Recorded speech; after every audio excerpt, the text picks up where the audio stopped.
Hello friends and welcome back for another episode of Indie Impressions. My name is Nick and today we're going to be looking at another game from the LD27 competition with the theme of 10 seconds. This one is called Glitch by developer Travis Chen, and it is a pretty simple premise actually. Our goal here is to make it through this obstacle course as our visual perspective changes every 10 seconds due to a number of different graphical glitchy effects. Sort of goes through the scheme of looking and sounding a little bit like we're changing channels on a television, and I think this is going to heavily rely on our brain's ability to find patterns and link up graphical styles through all sorts of strange distractions and abstractions, and I don't know, it's a pretty cool concept, I'd say, in general. I really do enjoy games like this that just take something really simple and just really put a different twist on it.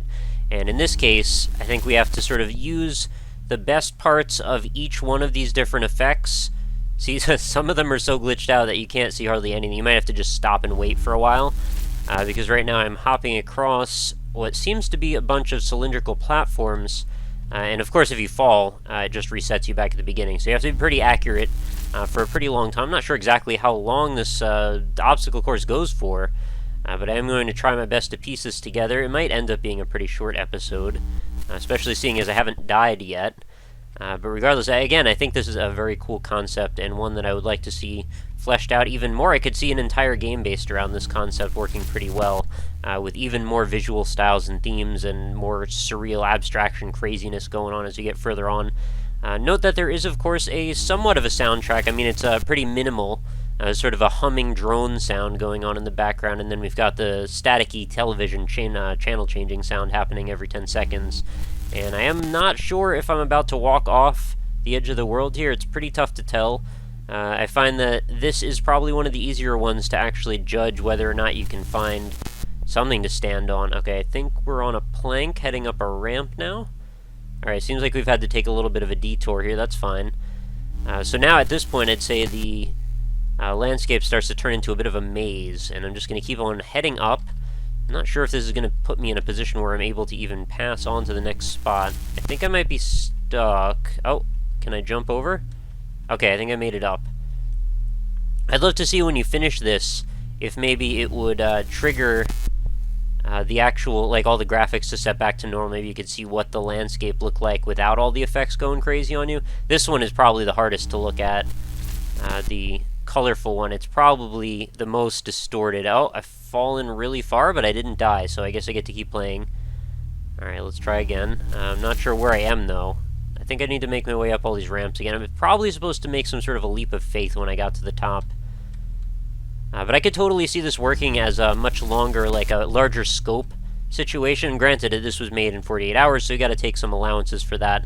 But if this was to be designed in such a way as to have many levels to it, unlockable levels or something, or maybe even some things that you'd have to find each level that would allow you to unlock the next level, that could be a really cool concept. And I'd love to see, again, like I mentioned already, the ability to go back through and see all the things that you passed and see how crazy the jumping puzzles got when you weren't really able to see them in the first place. This is where things are getting a little iffy for me, because I'm not sure what I'm supposed to do at this point. I feel like I'm supposed to jump off. But I need a better perspective before I do that, because I'm pretty sure this is not going to work. Okay, I'm jumping. Alright, I found something to jump onto. Is there anything else under me? It's going to change again in a moment here. I'm going to jump down here. I hope this is safe. Okay, it is. Okay, this one is really cool to look at, but it does not tell me a whole lot about my surroundings. This one's probably one of the prettier ones. Alright, let's jump. I think we can jump one more time down, I hope. Let's hope that works. Maybe? Yeah, okay. I think we're still in the game. Now I have almost no clue where it is that we're headed next. Not sure if this is the type of game. Maybe I need a seizure warning for this one, because this part is a little bit tough to look at, all this flashing. Oh, I was counting on this to really help me out, but not sure. So there's also the fact that you have to use your perspective creatively here, because you can't really see where the ground is about to drop out. So you constantly have to keep jumping up in the air to see if, like, changing your perspective is going to give you a better angle on the situation that you're in. I'd like to see even more visual effects, too. I mean, as many as there are here, I think there's, what, like 5 or so. And it's probably good enough, but I would like to see even more, because I enjoy trying to bend my mind in different crazy ways like this. And where are we headed next? I feel like I'm going to keep running too far, and then I'm going to find the end of this landscape, and at this point, I don't really want to fail. Okay, this one might be useful. I think we can make a hop across to here, but I can't really judge the gap, so maybe I'll wait for the next one, because we got the dotty one coming up. I'm pretty sure this is safe. Alright, I'm going to make a jump right here. Who'd have thought a first-person platformer could work with this crazy level of distorted visuals? I can hardly do first-person platforming sometimes when you can see everything perfectly fine. I don't trust this. I think there's a plank here, but I'm not exactly sure. Alright, now I kind of trust it a little more. Okay, walk on this. I think we're safe. We're mostly across. Yep, jump. I think we went up a little bit. I think there's a few more platforms up, and we might be to the end of this crazy obstacle course already. Certainly been quite a trip getting through this. Is this safe? I think it's safe. This is not the visual aesthetic that I want to jump off here in. I would also probably vary some of the colors with this one too. This colorful scheme could make things a little bit more hectic. I don't know if hectic is necessarily the right word, or if that's even the goal, but it certainly is trying to challenge your brain in a few different ways. Man, it keeps going, huh? I thought we were at the end, but apparently there was like a fog of war type situation going on, or just a draw distance, I suppose, that we had to negotiate. I'm glad it's longer than I expected. I thought we were going to get to the end much, much sooner than this, although we might be almost there at this point. Jump up a bunch of martini glasses or something. What's that off in the distance? Is that a goal point, maybe? I see this like one black dot that's floating around in the center. Oh, whoa, there's like a skeleton over there. That's kind of terrifying. I think I'm safe to jump ahead. There's also like a fisheye effect, I think, on that particular one. Did I not fall off a single time through that? That's kind of incredible. I think I'm safe to jump across this, but again, I don't really want to take any chances. I want to wait until I'm absolutely sure. The next one should let us know. Alright, yeah, we're safe. Let's go. Alright, skeleton, it's you and me.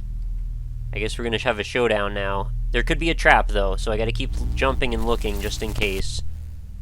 I'm just checking out the floor. I don't want a booby trap at this point. I made it this far. We could do some I want to be the guy stuff, and things could get really ugly really fast. Alright, I think I'm almost to the skeleton, and if things just drop out to the desktop, I will come back and do a proper closing. Alright, now we can see that is a pretty terrifying skeleton. Okay, so it didn't actually drop us to the desktop, it just brought us back to the beginning. So I guess now we have the option to speedrun this situation, if that is a thing that we were interested in doing. Pretty tough challenge, but at the same time I made it through in one life, so I guess it wasn't all that tough. But it was it took some careful planning, and it took a lot of foresight and trying to use all of the different visual aesthetics as carefully as possible to your advantage. And this is the part where I'm already stuck again. I don't remember. Alright, once you memorize things, I guess that does make things a lot easier. So we go up here, we go up the ramps, and then we jump down. Oh, that is not a ramp. No. Oh, did I fall? No, I didn't fall. I thought I fell. Up the ramps, and then we gotta get to this next ramp, and then I think we jump up to the next platform. I don't think I'm gonna go through the whole thing again, but still, I thought it would be kind of cool to go as fast as possible and see if I can push myself a little. I've fallen. GG glitch. Alright, that was a pretty entertaining time. Props to Travis Chen for making something creative and different, and an interesting use of the 10-second theme in this LD entry. I don't know if it was my favorite all over, like all around, but I think it was definitely one of the more interesting ideas and an interesting use of the concept at the very least. And like I said earlier, something that I'd love to see developed a little further. Some of these visual aesthetics, when you put them in the right spot like this, and you put them up against the right landscape positioning, you actually can make something rather picturesque. So it'd be kind of cool if that was kept in mind and tried to like emphasize some of the more visually striking moments, you know, contrast against the abstraction and the distortion and all of that. I think there's definitely some cool ground to mine if that was an intent.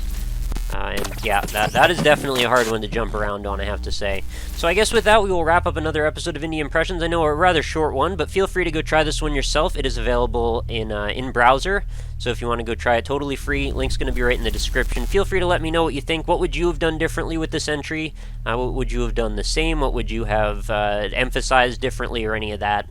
Is this something you'd like to play yourself? Is this something you'd like to build out into a more full experience? Let me know all of your comments as far as that goes. I am always curious to hear your feedback. because the discussion is really what I'm here to promote, and any of you guys out there that feel particularly critical, I do appreciate any kind of good critical critique-y style, I don't know, whatever you want to call it, I suppose. I always like to go into these Indie Impressions episodes like I'm doing an art critique slightly, so if you guys follow along and follow suit with that concept, I can't really go too wrong. Just be, don't be inflammatory is the only thing I ask. You can go any direction you want, you can be controversial, just don't be insulting. I think that's all we want to do. We want, positive reinforcement and critical feedback in whatever way that you want to do it. So with that, I guess we will wrap up another episode. Like I said already, I don't know why I can't run on this beam anymore. Having troubles here, but yeah. Feel free to check out the other stuff in the description as well. I've got my website, indie-impressions.com, if you want to check out more in the series. Over 500 games and counting on the day. So if you want to go check those out, feel free to head on over. You can sort through them. You can, set them up however you want. They're all categorized and tagged. So if you want to look for a specific type of game, they're set by genre, by payment style, by platform. All of that stuff is available over there. So check it out. Let me know what you think. Check out my other social media stuff as well. If you want to follow me on Twitter or anything like that, it is always welcomed. And occasionally YouTube does weird stuff where they just won't tell you when my videos go up. So if you follow me on Twitter, you'll usually find out that way. Facebook as well, but that is entirely up to you guys. And any comments and support, likes, feedback, any of that stuff is all welcome. So that is going to do it, guys. Thank you again. Make sure you come back again tomorrow. New episodes are every single day, so I hope to see you back here again tomorrow, and I hope you have a lovely night. Talk to you later.